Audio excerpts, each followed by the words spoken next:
and post-mortem.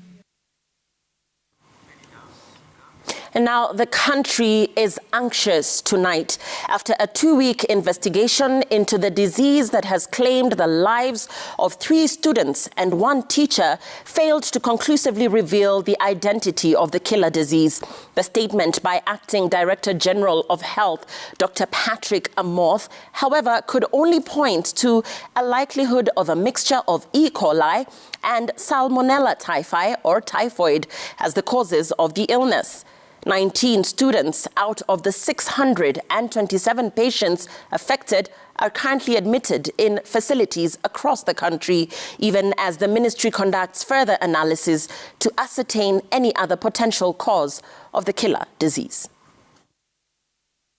The Ministry of Health statement titled Outbreak of Unknown Disease in Kakamega County comes amidst concern by Kenyans over a killer disease that has so far claimed 4 lives, affected over 600 students, and left doctors scratching their heads over the puzzling symptoms presented by the patients. Acting Director General of Health, Dr. Patrick Amoth, says, after taking several water, food and human tissue samples, preliminary laboratory investigations have revealed E. coli, a bacteria that causes diarrhea, and Salmonella typhi, a bacteria that causes typhoid fever, as the causes of the illness. Dr. Amoth says the disease is likely to be a mixture of the two, which usually occurs if water sources are contaminated with these microorganisms. The ministry notes that the diseases have a high potential of person-to-person spread, especially in enclosed spaces where people live and eat in close proximity. Since the outbreak of the disease on March 1st, Dr. Amoth says 627 patients have been affected, with 19 students still admitted in 7 facilities across the country. All the patients had fever, abdominal pain, vomiting and diarrhea.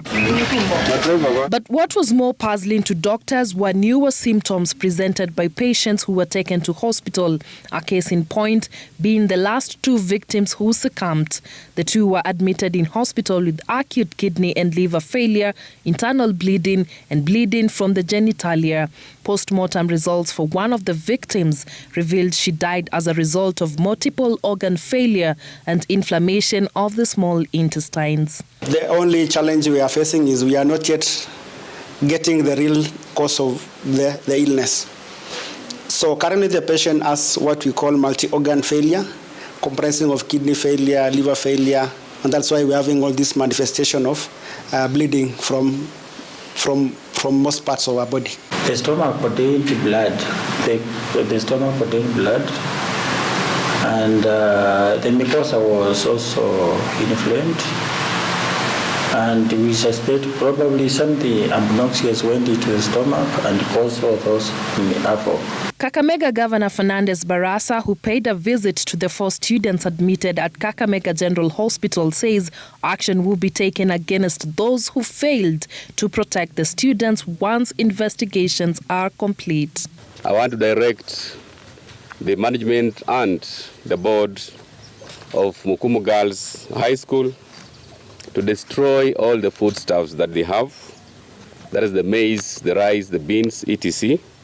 Because we cannot afford to expose our girls to further disaster.